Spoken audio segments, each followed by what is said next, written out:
Vice President Shatima to join global leaders at AU-EU Summit in Angola.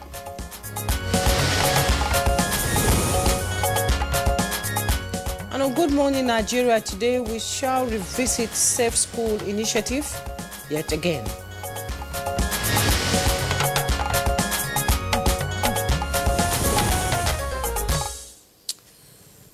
The recent abduction of schoolgirls in Maga, Kebbi State has reignited national concerns over the escalating wave of banditry and insecurity, particularly across Nigeria's northern region. And revisiting the Safe School Initiative on Good Morning Nigeria last Wednesday, guests agreed on one thing: Nigeria needs a far more protective and coordinated approach to protect vulnerable communities and prevent these recurring attacks. That's true, Jumai. Armed gangs have consistently targeted schools in the north. In the latest Kebbi incident, 25 female students were abducted and the vice president tragically killed. Vice Principal. Vice Principal. And just last Friday, in the early hours of the morning, an unspecified number of students from St. Mary's Catholic Private Boarding School in Papiri, Agwara local government area of Niger State, were also kidnapped. These attacks have heightened fears in states such as Kebbi, Sokoto, Zamfara, Niger, and now even Kwara, all of which have recorded a rising pattern of violence. And the Kebbi State Commissioner for Information and Culture, Yakubu Ahmed Bunnim Kebbi, who joined us on the conversation last time, stressed that while government reports efforts are underway to rescue the abducted girls, what Nigeria desperately needs is a comprehensive national security strategy that tackles the root causes of this insecurity. Security analysts continue to call for stronger physical and procedural safety systems across Nigerian schools, especially in high-risk areas, to protect students and staff. Now, with this latest incident in Niger State, the Federal Ministry of Education has now shut down about 41 unity schools in states such as Niger, Katsina, Plateau, Yobe, and Kebbi have also closed schools across various local governments. But the big question remains, is shutting down schools really the solution? And what happens to the education of thousands of pupils and students, many of whom were preparing for first-term examinations? That's the big question we'll be asking our guests, and perhaps this is to allow space for security operatives to go after the bandits, as 51 of the missing students of the Catholic school have now been returned. Similarly, all 38 worshippers taken from Eruku in Kwara State have also been rescued. Well, our panel of discussants will unpack all of these as we revisit the Safe School Initiative. Indeed, it's a conversation you don't want to miss. I'm Ademola Adeoye. Thank you for starting your day with us. We are live on the network service of the NTA. Thank you for starting your day and your week with us. I am Jumwa Yusuf. Chukudi Okologbaja will join us later for the newspaper review. But first, the headlines with Mina Daniels. Good morning. You're watching Good Morning Nigeria on the network service of the NTA, and to provide a background to push this conversation, on revisiting the school initiative, here is an excerpt from our previous conversations, but put together by Timothy Yusuf. We started with the Safe School Initiative under Gordon Brown, former British Prime Minister, as a result of the first Chibok girls abduction, which attracted a lot of international attention. A group of concerned stakeholders, organized through the Gordon Brown to bring assistance to Nigeria. They came with some funding. As of that time, they were able to survey some schools and transfer, especially girls, from areas that are heavily impacted by security to other schools. Okay. They were able to achieve some relative this, but like I said, that was an internationally driven, something. But I think that Safe School Initiative by Gordon Brown didn't last long. Probably maybe he didn't get a lot of buy-in. So when that finished again, unfortunately, schools again were being abducted. Kankara, Chibok, and the rest, and so on and so forth. So federal government entered into a collaboration with other international partners in what has now come to be called Safe School Declaration. Okay. In 2019, the Nigeria ratified that document, entered into it. It was brought by the then acting Minister of Education, Adamu. It was signed physically by the late President Muhammadu Buhari. But I know for sure that the Kebbi State government has done quite a lot, even long before the incident in Maga. The Kebbi State government has been privy to quite a number of intelligence reports across the state and even beyond.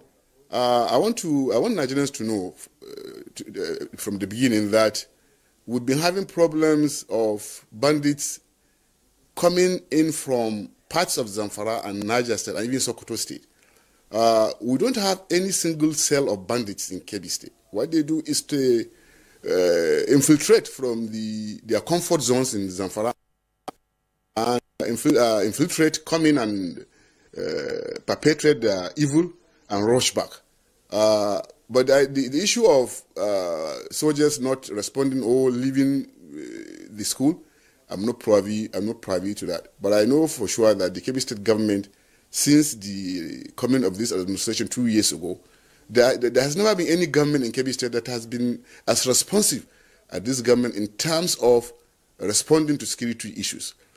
Our visitors from the schools where even they don't have internet facilities. For such portal, you need an internet facility to operate. I've visited the school where even the principal is still using not Android phone. So how can he? You know, so some of all these things, just like he said, is that if we prioritize our attention to some of then it will help to, and it will provide deterrent. Like the commissioner was talking about, not when they have been adopted, we start chasing. This things will serve as deterrent. It's preventive. It's to alert. It's to alert. When, do you know that these bandits, before they strike anywhere, they do surveillance too? Mm-hmm. They know. So when they know that, look, it's like this school, they are very cautious of these things, they will change their plans. They will change their direction. But when they know that, anything can happen here, and they have an insider that is guiding them, because that is one very important issue. They don't come to communities and operate and live easily. They have insiders. I have said it that there are people who are crisis beneficiaries, who benefit from all this. We're talking about this adoption. Some people are smiling to the banks from the adoption.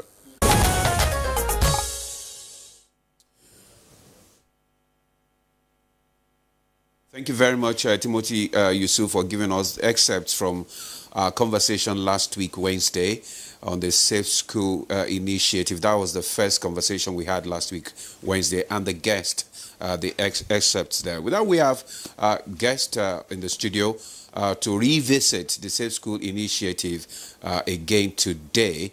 And let me introduce Dr. Kabiru Adamu. Is a security risk management expert. Dr. Adamu, it's good to have you again join us on Good Morning Nigeria. Good morning. Pleasure is mine. All right. It's good to see you. Yeah. And we also have joining us via Zoom, if he's there, from Lagos, Dr. Yahaya Getso, security intelligence and investigation expert. And we are also expecting, thank you so much for joining us. Thank you, but the name is Yahuza, not Yahuza Getso, sorry, Yahuza Getso. Dr. Yahuza Getso is joining us from Lagos, and we are also expecting the Nigeria Security and Civil Defense Corps representative. We've sent our invitation, and I hope they will be here before the end of the program.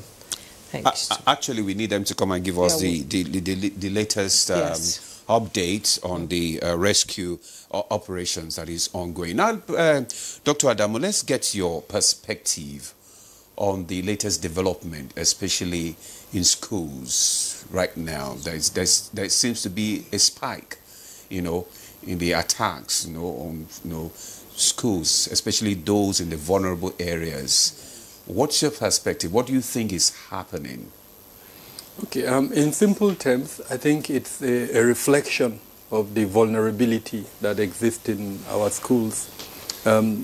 Targets, in this instance, young people ranging from the age of 11, 12 up until depending if they're in tertiary institutions, to their early 20s, are gathered in one place. And it's a place that is considered a soft target. The vulnerabilities are high. The kind of protection that should exist in those educational institutions, unfortunately, don't exist. So the number of threat actors that we have, and unfortunately, we are seeing an increasing number of threat actors. When Chibok happened, the number of threat factors were probably around 10. Today, the number of threat actors that we have are almost about 80 within the country. That's high. Yeah, it has increased. The second factor is that they are able to collect ransom, because usually the motive is economic. When they carry out the abduction of these students, they demand for ransom, and sadly, the ransom is paid, and so that provides an incentive for the abduction, in the future. Number 3 is the very thin deployment of security forces in the rural areas. In the urban areas, you will probably see a relatively, robust security presence. But as you move further into the rural areas, you see this very thin deployment. So that also increases the vulnerability. Number 4 is the existence of mountainous and forested parts that ordinarily we can call ungoverned spaces. Okay. But then they are not necessarily ungoverned, because, they belong to either the federal, if it's a forest reserve, or if it's just a forest, it belongs to the state government. Constitutionally, there should be governance there. But sadly, we are walking to a situation where a lot of these locations do not have adequate government presence. So what happens is this threat actors, depending on who they are, abduct these children and then go into these forest areas, keep them, start the negotiation process, collect the ransom, and then release these kids before they go to the next one. The 5th element, which I think is also very important now, depending again on the threat factor that we're discussing. In the Northeast, it is ideological non-state armed groups, the Jamaat al-Ahl Sunnah al-Dawat wal Jihad, or the Islamic State in West Africa province, or even Ansaru, or if it's in the Northwest, it could be Lakurawas, or Mahmudawas, or Darul Salam. Now, depending on which one we're discussing, okay, if it's the ideological one, they are against Western education. So that could be an incentive why they were attacked. If it's the bandit groups in mostly North Central and Northwest, where the most recent one occurred, the one in Niger, North Central, the one in Kebbi, Northwest. Now, if it's those ones, their motive is usually commercial. But there is also a cultural element that, unfortunately, we are not discussing enough. So these groups are siloed into camps, and each camp has a leader. And the profile of that leader is usually determined by the type of activity he conducts. The higher, for instance, he is able to take abductees, the more his profile increases. So sadly, and I don't mean to be a harbinger of bad news, what happened in Niger State is the first time in our history that we're seeing this huge number of abductees, almost about 300. Yeah. So the perpetrator of that act, his cultural profile has increased. That means other camps too, commanders in those camps will be seeking to outbeat him going forward, to also do something higher, so that their cultural kind of profile would increase. So these are some of the factors that has led to where we are. Perhaps in the course of our conversation, I did talk about the vulnerability in the educational institutions. Maybe we'll come to that and understand. We'll talk more on that. The vulnerabilities and what we can do to reduce those vulnerabilities. Okay. Yes, it's quite interesting, the points you've outlined. We've talked about this issue numerous times on Good Morning Nigeria, and it keeps happening. When it happened, and I said, not again, please, not again, because we've sort of relaxed. We're happy that our kids are in school and then the schools are safe, but suddenly this happens. Let's bring in Dr. Yahuza into this conversation. Dr. Yahuza, can you give us some of the key issues now to examine when revisiting the Safe School Initiative? Because I know you have researched well, and you are part of the Safe School Initiative. You know so much about that. So what are the key issues we need to examine today as we discuss this issue today? Well, there are 7 outlined key issues that we need to look inward. One, the policy itself, how the policy was composed, I think there are some other ingredients that need to be revisited. That is one. And two, the implementation.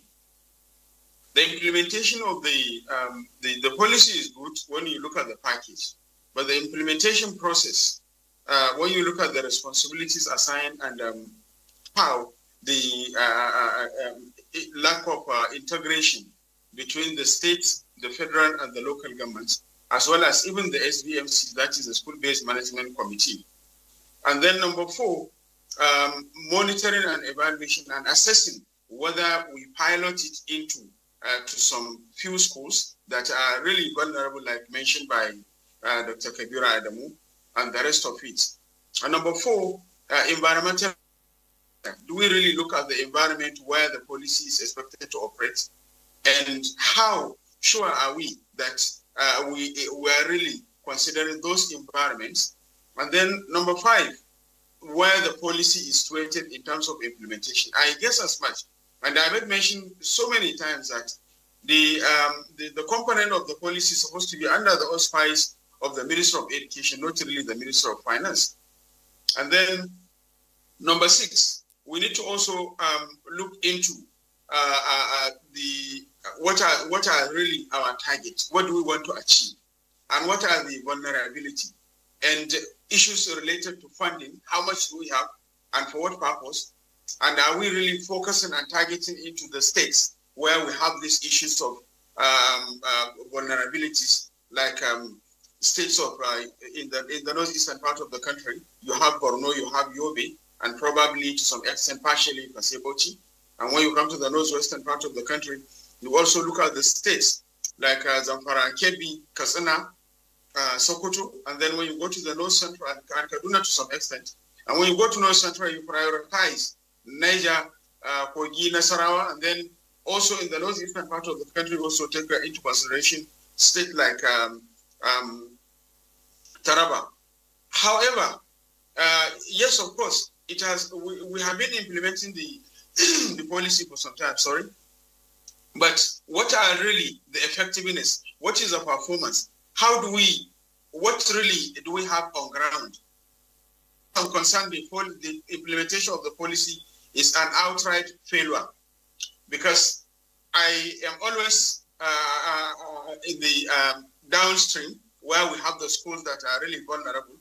I just came back sometimes not quite long from the northeastern part of the country, and what I see in Borno, you can't go to Borno and tell me that you have anything like that policy. So I think these are part of the issues. There may be many other issues that we need to look inwards, but I think these are the key.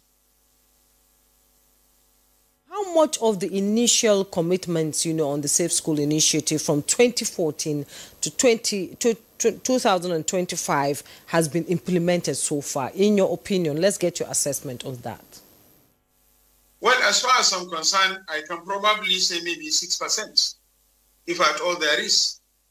I can rate it as 6% based on my community knowledge, because I spent more than 80% to 90% of my lifetime at the macro level, within the communities, at the polling unit level, political ward level, and the local government level. So I'm always in the community, in practice. Not that I'm generating the information for others to give me the information. I see it myself. So as far as I'm concerned, the maximum, and in the first quarter of the year, the second quarter of the year, the third quarter of the year, and the last quarter of the year that we are, I visited nothing less than 400 local governments out of 770 physically. Okay, all right. Thank you very much, Dr. Getso. We'll get back to you. Let's come back to the studio. Dr. Adamu, earlier on you were talking about the issue of vulnerability of most of the schools, and which made them to be soft target.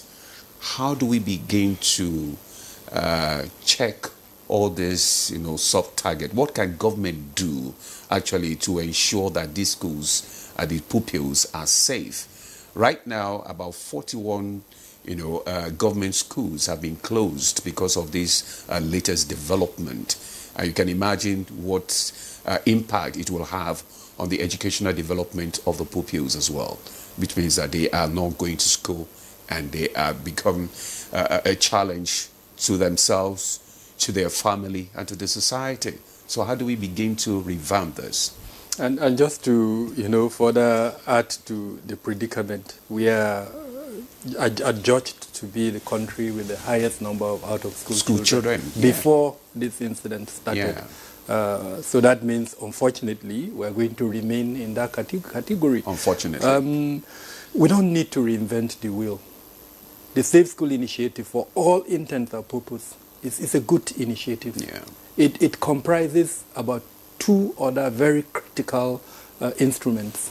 The Safe School Declaration, which we signed into, I think, in 2019 and was ratified in 2019. It's an internationally driven program that we signed up to, which, again, for all intents and purposes, it's excellent. The second one is the National Policy on Safe, Secure and Violence-Free School, which was introduced in 2021. We brought the entire world to Abuja here, and on the sidelines of that event, we introduced this national policy on safe, secure and violence-free school. And interestingly, with an implementation guideline. So we were aware that perhaps implementation would be a challenge. And so those who crafted that policy took time to bring up an implementation guideline. So we don't need to reinvent the wheel. The Safe School Initiative is an excellent piece of work. And in fact, from what I'm hearing, other parts of the world, including the developed Western world, is coming to Nigeria to learn. From that Safe School Initiative. So to respond to your question, what we need to do is to implement the Safe School Initiative. And one thing I would just like to add to Dr. Getso's intervention is the fact that it's not a federal government-driven program alone. It also has the component of the state governments. And so perhaps this is the time to, implement what we call this all-of-government approach.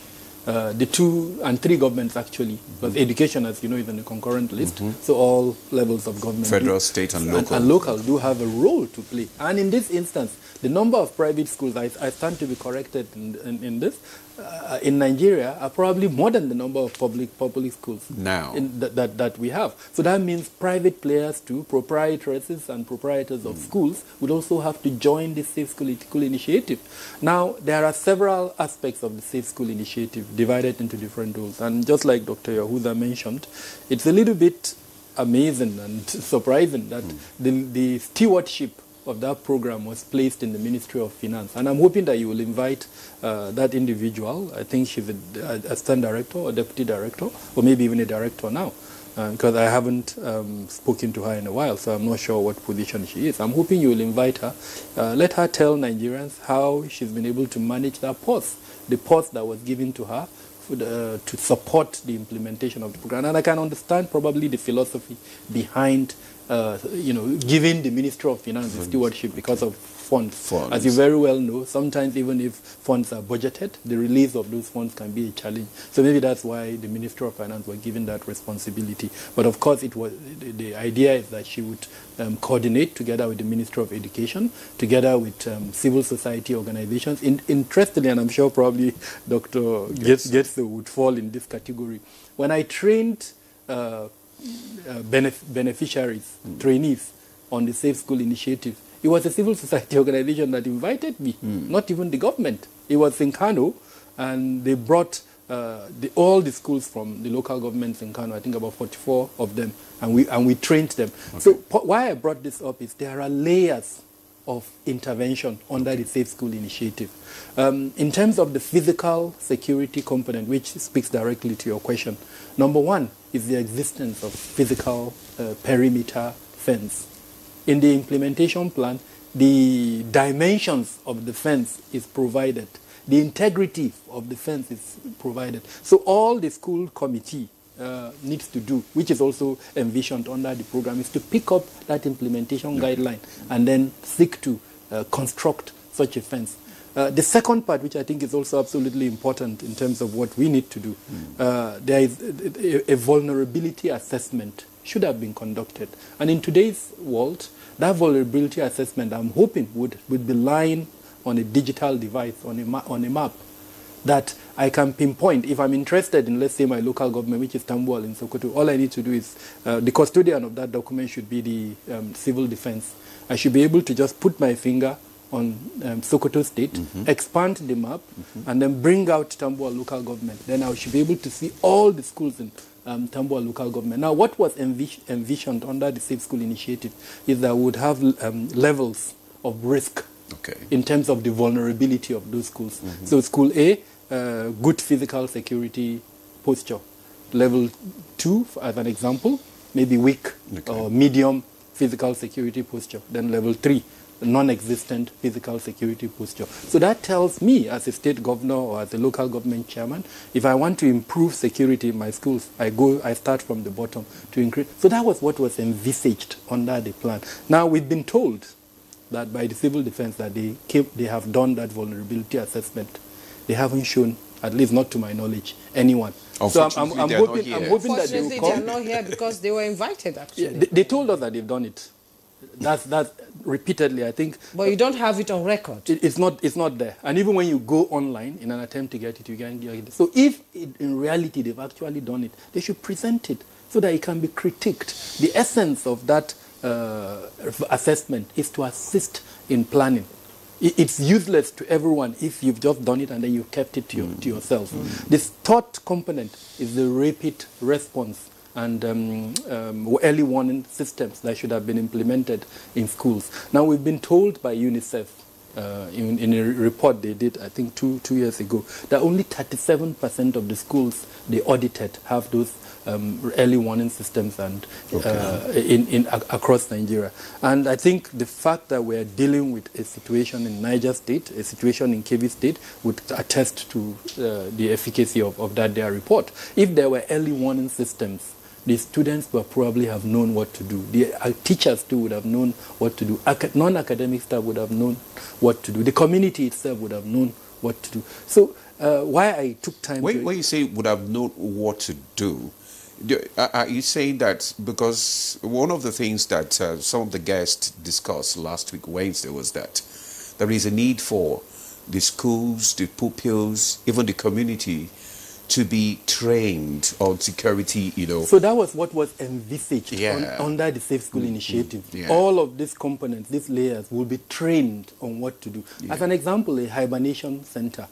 The school should be able to identify a hibernation center. They should be able to train these pupils to say, okay, if you hear this alarm, it means there is danger. It could be a security So there should be a drill like... Exactly. A drill that would inform every member of that community. Remember, there are students, there are academic staff, there are non-academic staff, there are vendors, there is PTA, parents. Every member of that school has a role to play. And under the Safe School Initiative, we should have trained them on what to do. And the amazing thing, Jumai, is that this is contained in the implementation guideline. So we don't need to reinvent the wheel. So what's the problem that we're having? Implementation is key. I know we've not reached the point for recommendation, but I would want you to invite the woman in question, who is in the Ministry of Finance. Okay. It would be good to her, as well as the civil defense, to talk to Nigerians. And we've been inviting the civil defense. 11 years since this program was initiated. And we're still discussing abduction of over 300 pupils. So Nigerians deserve an explanation. And more importantly, I'm hoping that the federal government would audit the program, do an investigation, an independent one, not necessarily by the Ministry of Education or by any of the active players.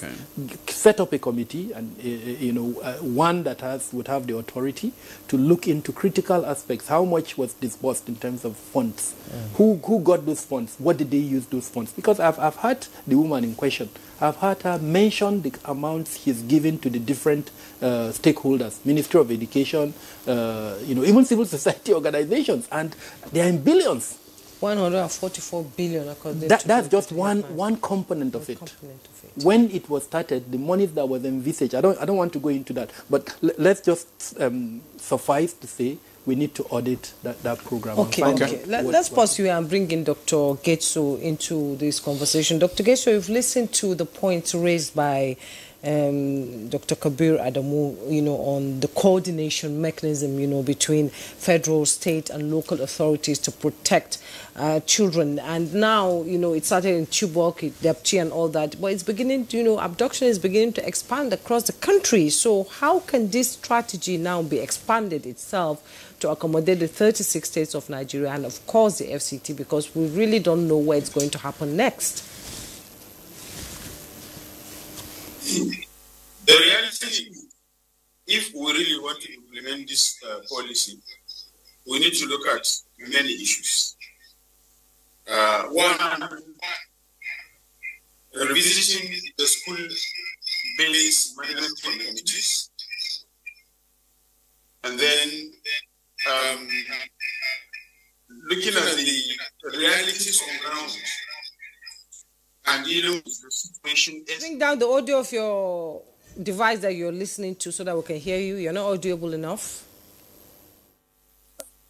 The truth of the matter is, we have very good documents in terms of preparing the policy, but we didn't take into cognizance.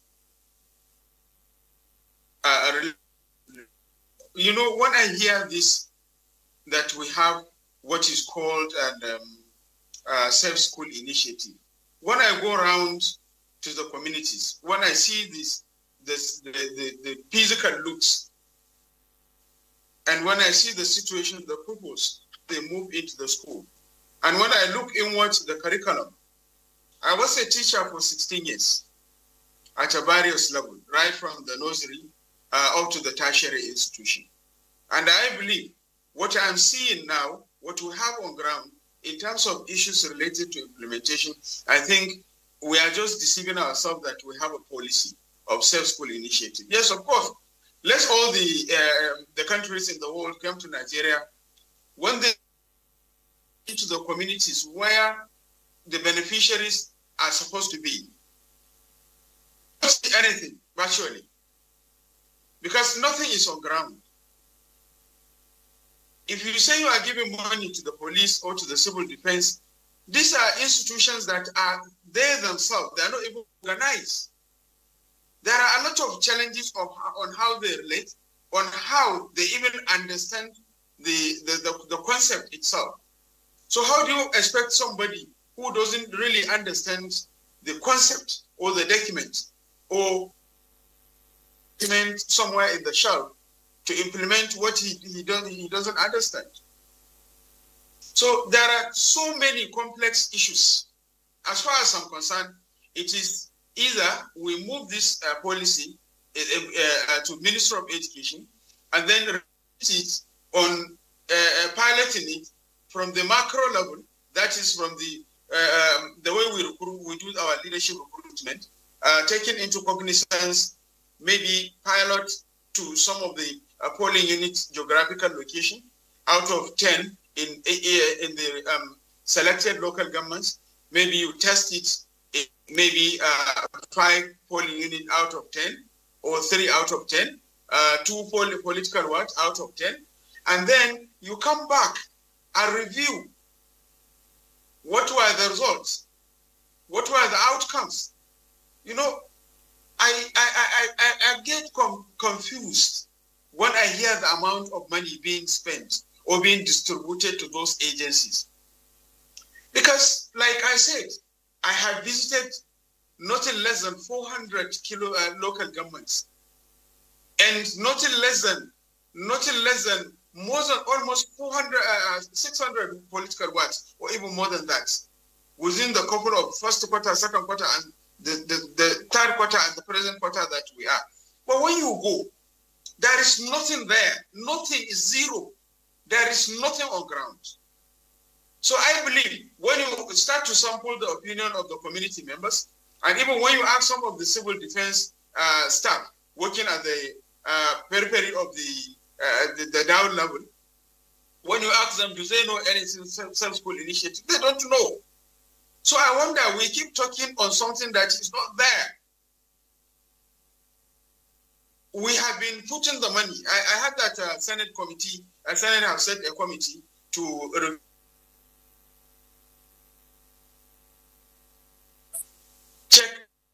Dr. Kabir Adamu has outlined. Yes, of course. But the problem is, how many committees have we been setting, and what were the results, and how do we use those findings of those committees?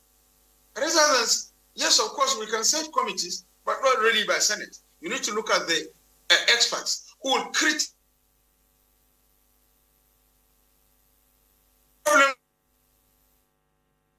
We'll pause you there for now until your network gets better so that we'll return back to the studio where Dr. Kabir Adamu is seated. You know, there were arguments, you know. He's saying they are just not there. They're non-existent. And there were arguments we had over the weekend with some of my friends when we were discussing issues at least. And some of them said, Jumai, would it be better if the children of the higher ups are in these schools, that these children are being kidnapped, and yeah, maybe the Safe School Initiative would be implemented? Because 2014 to now, if their children are in those schools, do you think it will not have been implemented?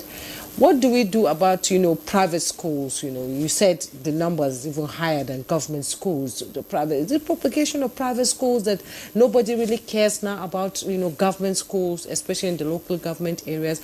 I keep asking, how can you move 300 and something people at a point, at a time, without attracting any attention from the community itself? You've asked me so many questions in this one statement, yes. but let me give you a message to give your friends. Those who manage our affairs don't even have their kids schooling in Nigeria. They are abroad. And I think that's one of the greatest dilemmas that we face as a people. Mm-hmm. Those who are deciding our future are not affected by the decisions that they take.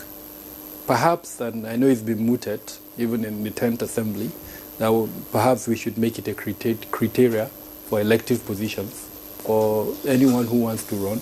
Let at least his kids school in Nigeria. Let him go to hospitals in Nigeria. Public hospitals. Hospitals. Public schools, not just schools in Nigeria, public schools. So I think this is one of the dilemmas that we are confronted with. Yes, perhaps if their kids were schooling in public schools, they would take this matter more seriously. As you know, I founded and run Beacon Security and Intelligence Limited. In the 11 years since Chibok abduction happened, we documented 14 incidents of mass abduction. Out of those 14, over 2,000 students have been taken. The good news is that a significant number of them, almost about 80%, were recovered. Only about just 20% are still out there in the hands of the bandits. And I think the highest number is actually the Chibok incident. Almost all the others are commercially driven once the ransom is paid, and then they would release them. So that kind of gives a little bit of hope. But then the trauma that these students are subjected to. In the case of the one that happened in Burning Kebbi, not the recent one, the one that happened a couple of years ago, then came back pregnant. Mm-hmm. These were girls around the age of 14, 15, 16, mm-hmm. came back, traumatized, pregnant. Mm-hmm. So that's the reality of our situation. And I think the message is to our political office holders to take this matter seriously. Our future as a country is being jettisoned. Any country that cannot invest in educating its children is not likely to have a good future. And that's where we are. I started this, my intervention by reminding us that we are currently occupying #1 position in terms of out-of-school children. This situation is not going to help our future. We need to address it as quickly as possible, and the instrument for addressing it is already at our disposal. I think it's high time we ensure that every member of the society who is responsible for implementing this Safe School Initiative actually does what he's supposed to do. And those ones that are culpable in terms of they've collected money but they've not done what they're supposed to do, let's do the needy. Let's try them and jail the ones that needs to be jailed, so that it becomes deterrence for others who may want to. You're saying heads should roll. Because most of the time, from what you have said, it's like most of the actors that are supposed to implement this Safe School Initiative program lack the adequate knowledge of what it entails. So how do we begin to, because you need to involve the community, just like you said. You need to involve the parents. You need to involve the schools, and also the pupils themselves. So there is need for a complete awareness, to be done for proper implementation. So how do we go about this? Because it's actually the big problem here.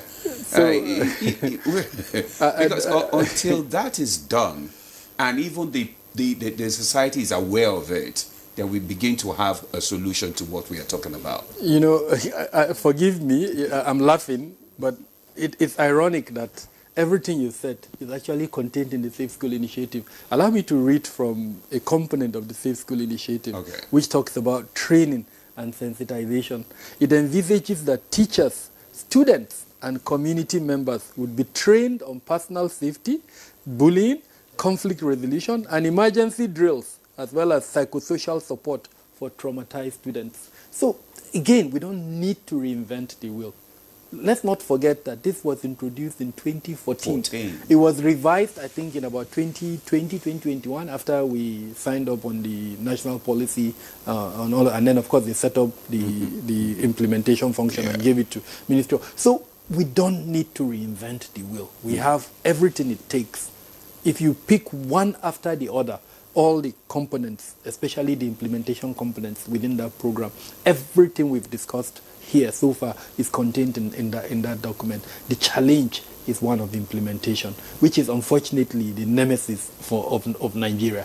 We would have beautiful policies, but implementation is a challenge. So the key is actually in M&E, monitoring and evaluation.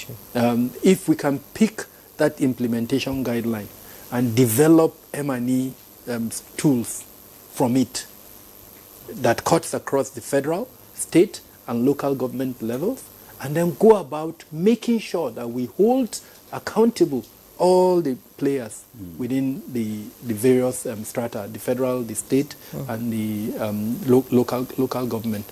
And I'm hoping that the president will look at this matter with the urgency that it deserves. We can't continue in this manner.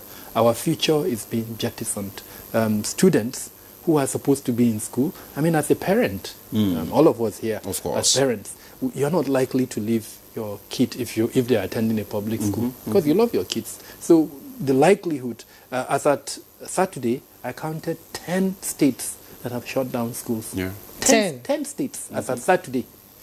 The ones that publicly announced it, and when we're sitting there, some that would quietly... That's besides the federal... Well, the federal government has come out to say that it did not give out that directive. That is, there's a lot of fake news going out at the moment. There's a lot of fake news. So the federal government has said that it did not issue that directive. We're not sure whether it was issued and resigned it, or it in reality didn't issue. So let's go with the ones we are sure of. 10 states as at Saturday. So we need to take this matter more seriously. In that Safe School Initiative, is there any support system for students who are adopted and their families?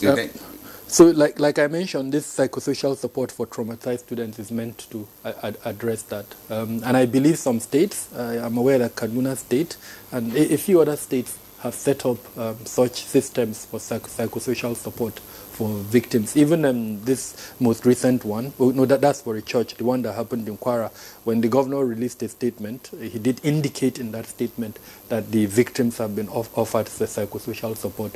Whether the reality is that they were offered or not, we don't know, but at least in that statement he admitted to the fact that they've been offered psychosocial support. We hope so, because there's more to meet that, than to eat than meets the eyes. Yes, and we need to remind our viewers that we need your contributions. You can send your messages or your comments to the number on the screen so that we'll be able to read out your questions or contributions to our guests so that they can respond to it. And Dr. Getso, is he there?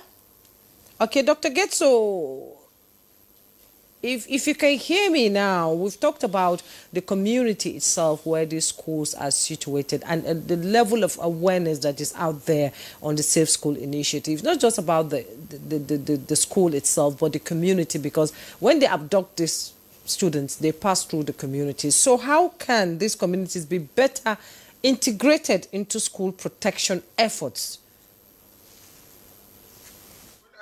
I think there are 3 things to do.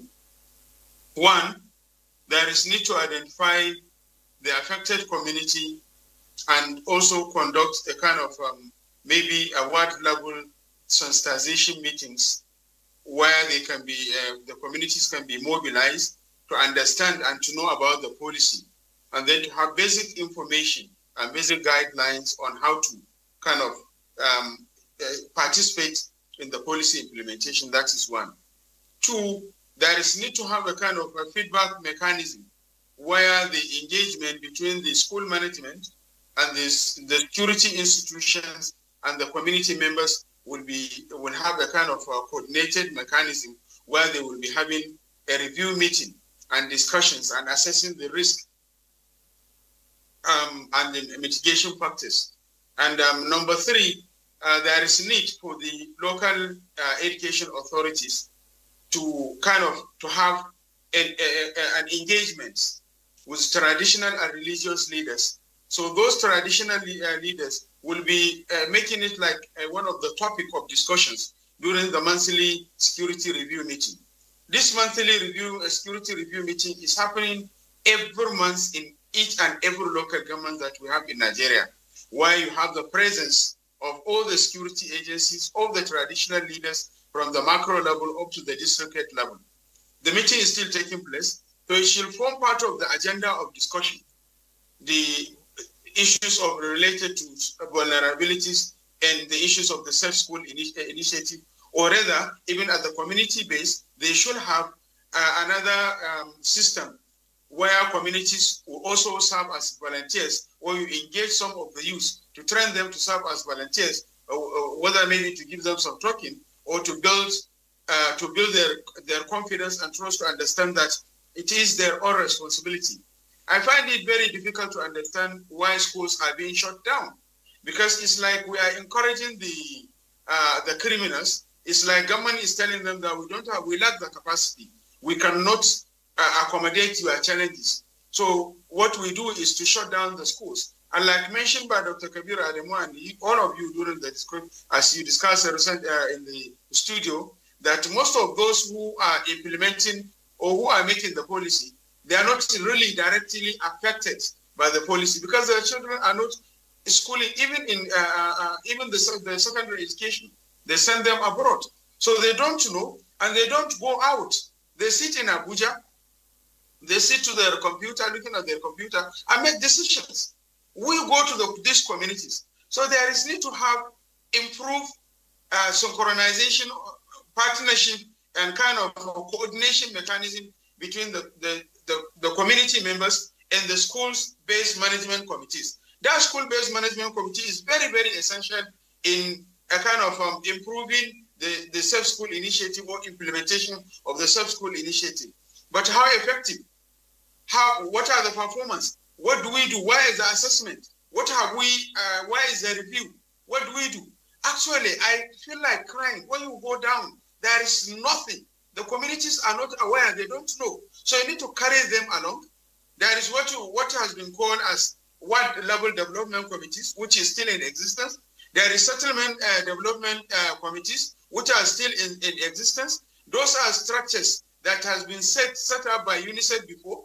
So I think the self-school initiative should take advantage of those committees. You don't need to set any committees. So those committees will be included, and then they should be utilized as a ladder in order to sensitize the community to understand, and then improve working relationship between the school management, the school-based management committee, as well as the local authorities, local education authorities, and the zonal levels. And you must have a kind of a simple distress phone numbers shared with the community in case of such issues, even though it is not all about having the numbers. Who pick the number and who respond to the number, the phone number, even if you have the distress call, because there are so many challenges, so many in terms of community engagement and community participation.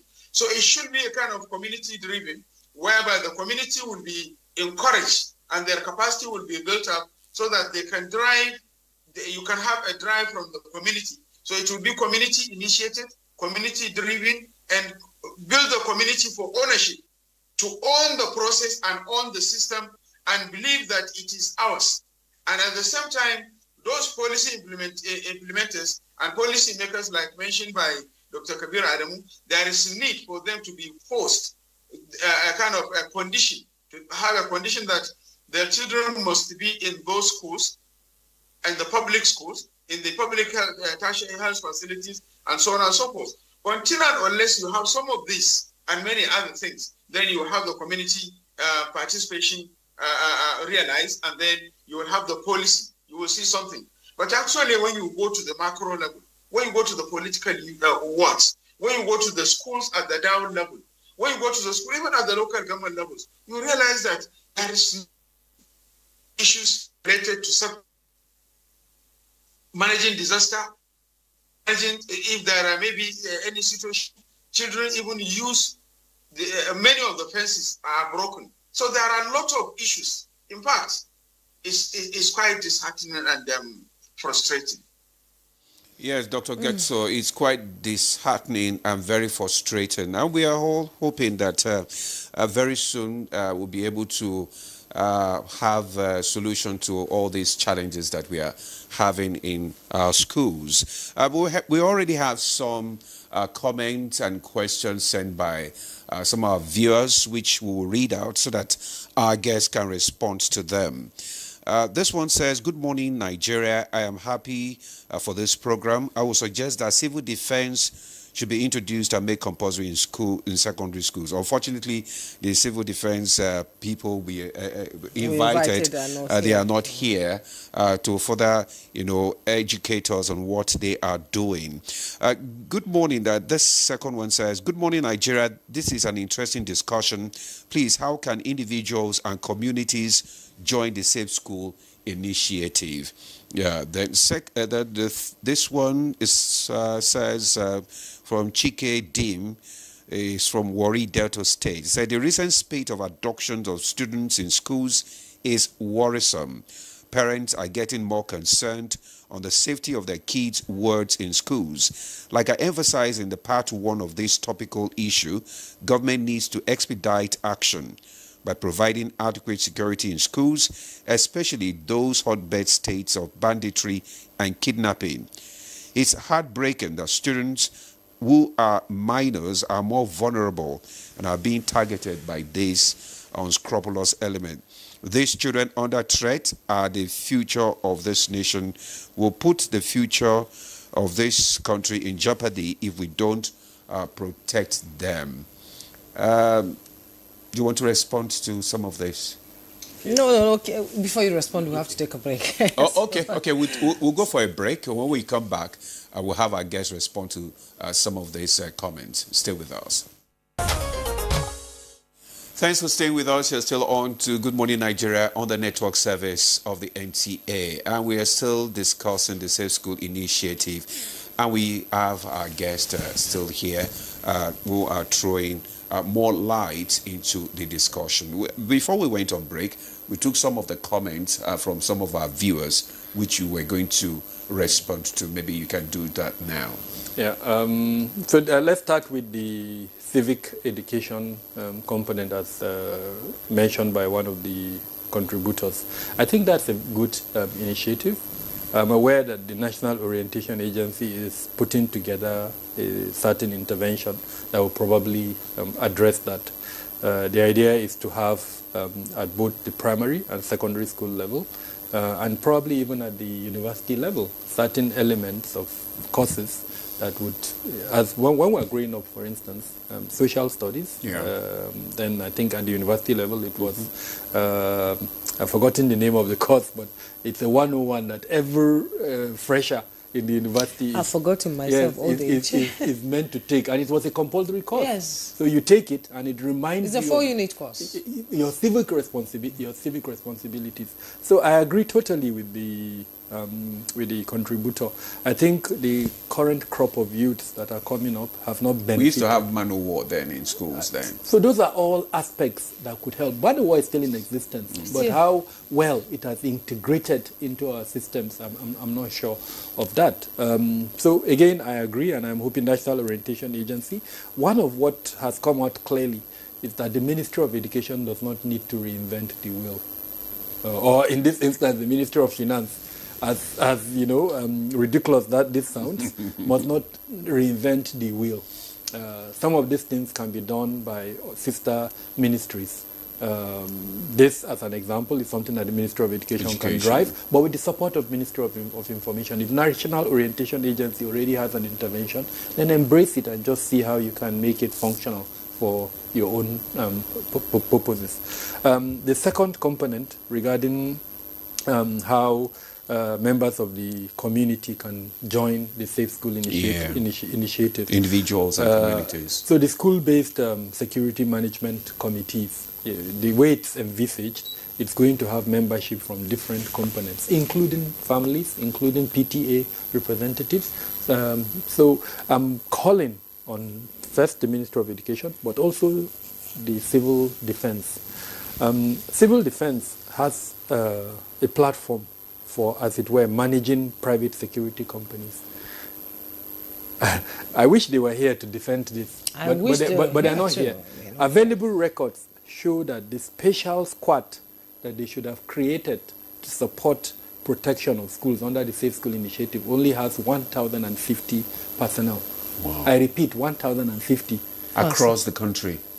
That's grossly inadequate. Inadequate. So again, back to we don't need to reinvent the wheel. If that is the supervisory body for private guard companies, why wouldn't they incorporate private guard companies into that squad to support them in protecting schools? And then this competition that I'm seeing between them and the police, because the police too went to create its own squad for protecting schools. I don't think that's necessary. They should work together. I don't know the number of personnel that the police is dedicating to that. But like I said, if we have private guard companies that are numbering almost about 3 million, let them incorporate them into that system. Come up with a standard. Once any private guard company meets that standard, then they incorporate it into that program, so that in a very short time we'll have enough numbers. There are other organizations that can also support. The Legion, they call them, the Legion of old. Exactly. Retired officers. So they're also there. I know they're a little bit aged, but these days you see very young persons in the and we're not making very good use of them. Exactly. So I'm not sure which ministry is supervising this particular initiative, but those are areas that we can quickly pull from, and so that we have a reasonable number of operatives that we could deploy to support this purpose. But to the writer's question, there are platforms that parents and Nigerians can contribute to. The most visible one is this school-based management committees. Okay. Let me before I get to Dr. Yahuza, let me take some of the remarks and comments from our viewers. From Ahmed Babajikwa from Maiduguri, he said, in this moment of relief and hope, as we celebrate the safe return of the students from Kwara and Niger states, our nation's spirit is uplifted. We commend our government, the diligent intelligence community, and our brave security operatives for their commitment and courage. The fight is not theirs alone. True and lasting security is a shared duty. It is imperative that we all become active participants in safeguarding our communities. Let us be the eyes and ears, vowing to provide timely and adequate information on any suspicious movement around us, and trusting in the swift response of our agents. And Lanre is texting from Lagos. He said, good morning, Ademola Jummai. Please, can government declare war against all these bandits, kidnapping and terrorists? Thank you. And this one doesn't have a name. It says, schools in the developed world, particularly the UK, emergency drills are part of the weekly routine. In fact, even hospitals and care homes have to routinely drill staff on emergency and safety guidelines. In Nigeria, safety should be prioritized. And Nandop Wiyop from Jos, one of our regulars, said, what is the government's plan to coordinate with security agencies to protect schools when pupils and students eventually resume? What are the best practices for training teachers and staff on safety, emergency response, and de-escalation? What are the most effective ways to provide emotional and psychological support for students who have experienced trauma due to insecurity? What is the role of the Federal Ministry of Education in overseeing and ensuring compliance with the national policy on safety? Thank you so much for your service. God bless Nigeria. That's Nandom. We are from Jos. Dr. Ogeso, you've listened to some of these messages, and my colleague read some of them. Now, there's no originality in anything. We have to learn from other countries. So what, apart from, while you respond to these questions, what are the global models Nigerians should adapt? Because in places like Pakistan, Afghanistan, and of course, Colombia, we've seen how Safe School Initiative is taking shape to protect students in school. What can we do in Nigeria? Because we keep talking about implementation. It's just not working. The priority shouldn't be only providing the safety for the school, but rather providing the safety to our communities. Because if our communities are safe, the schools will remain safe. I said it yesterday, I said it the day before yesterday, and I'm going to repeat myself today, that we know the criminals, we know where they are, we know who they are, and we can deal with them accordingly. We have two options. It is either they surrender their arms, or let's reach them where they are and deal with them accordingly, so that we have, if any government says that we don't know who they are, we don't know where they are, how do you reach out to them to negotiate the issue of releasing the children in Niger and the rest of it? There are individuals who are really behind what is happening, and government knows who they are, and they know, they know who they are. So until and unless we sit to our responsibility and become a serious become serious, then we'll be able to handle this situation. We cannot manage the Safe School Initiative or whatever initiative we may have as far as our community remain vulnerable. Our communities remain vulnerable. And it's something we can manage. Nigeria have the capacity, Nigeria have the ability, Nigeria have all it takes to handle the situation. When you say unknown government, I always laugh. Because I believe if they are non-government, they are not unknown government.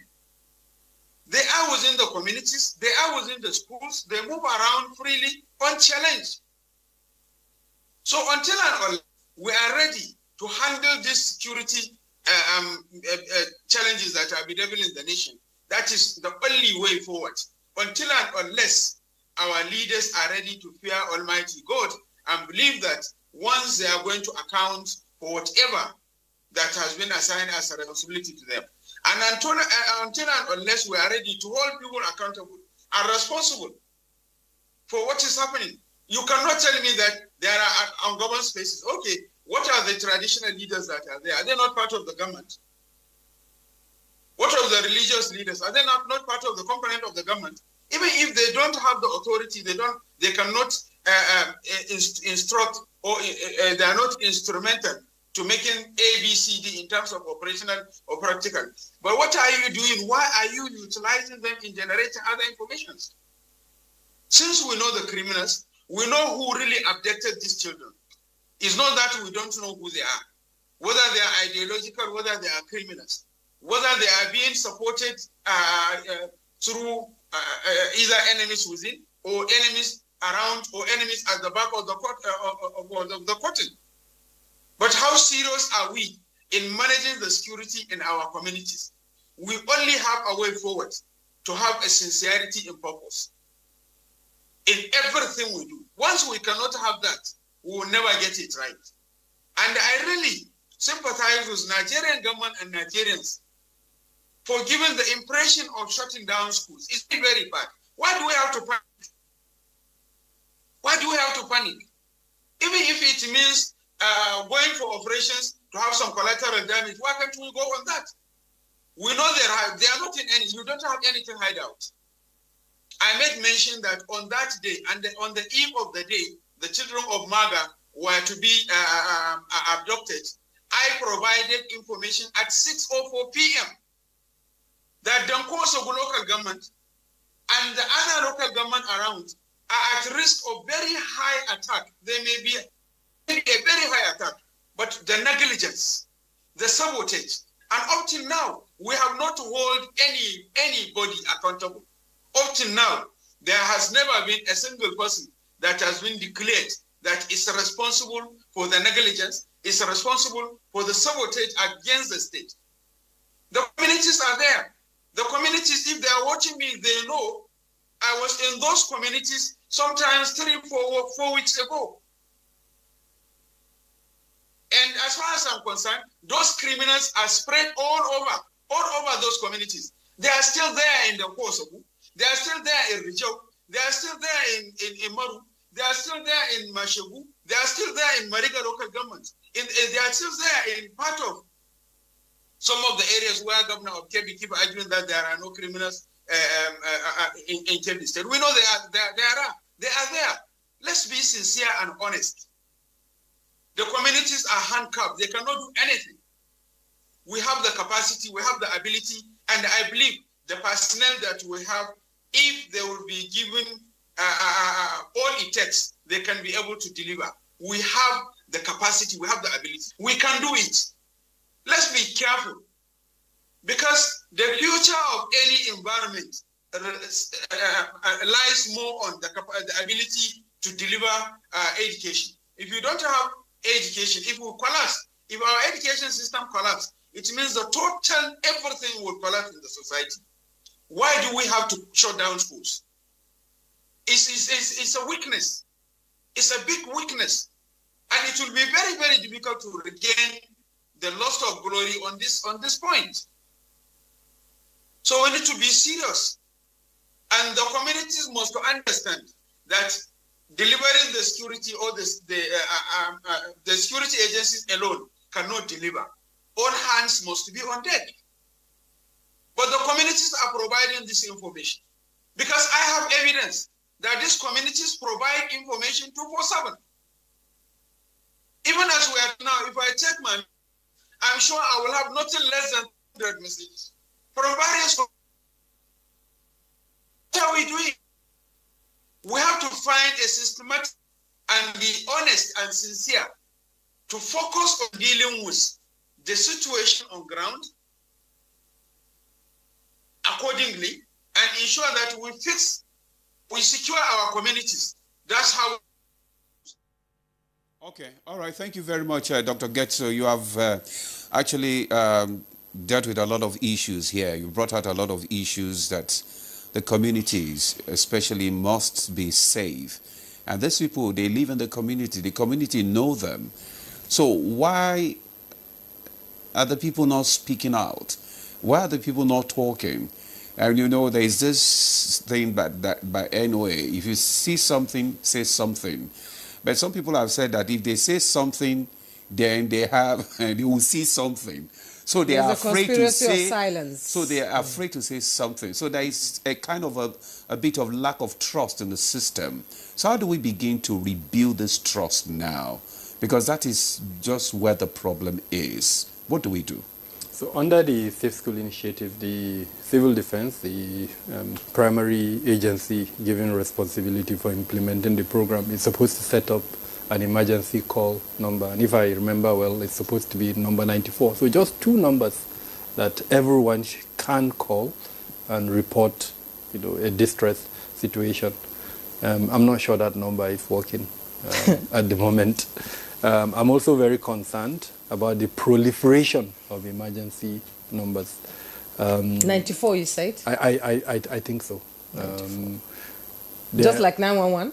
Yeah, it should. So the 911 is one. We have 122, which is managed by the NCC, so Communications Commission. I believe that various states also have their different ones. Then you also have the very long 11-digit number. The police has, the Office of the National Security Advisor, DHQ, Defense Headquarters has. So I'm concerned about the proliferation. We should be able to have one functional, or maximum two. Well, maybe two, but in most countries it's one they have. Yeah. There was a time I traveled to the US, and there was going to be, I've forgotten, but it was a weather event. Can you imagine that even with my Nigerian number, believe me, I got an emergency message telling me, I was actually in a shopping mall, and it told me which bunker to go to hibernate before the event passes. So that is how advanced countries have, reached, where I'm sure they were able to trace where I was. As a visitor, a Nigerian that was not even a US citizen, they had responsibility for me. So we need to, and I don't think we need to reinvent the wheel. I keep on saying that the Federal Ministry of Digital Communication, Innovations, and already has a system in place that the Ministry of Education, or in this instance again, the Ministry of Finance, can reach out to and say, what kind of technology can we introduce to support this type of distress calls? Yes, there is a concern, because the farther you go from the urban centers, the less likelihood you would see someone with a smartphone. So we need to be conscious of the type of technology we'll also introduce. It has to be a technology that is easily accessible and that the interaction level is very easy to understand. It's necessary, it's vital, but then what is even more important is the response capability. So the two have to go together, the early response system and then the early response system.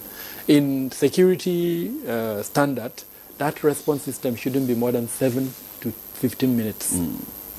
So the challenge, and this is the civil defense, ironically, is they should do a simulation.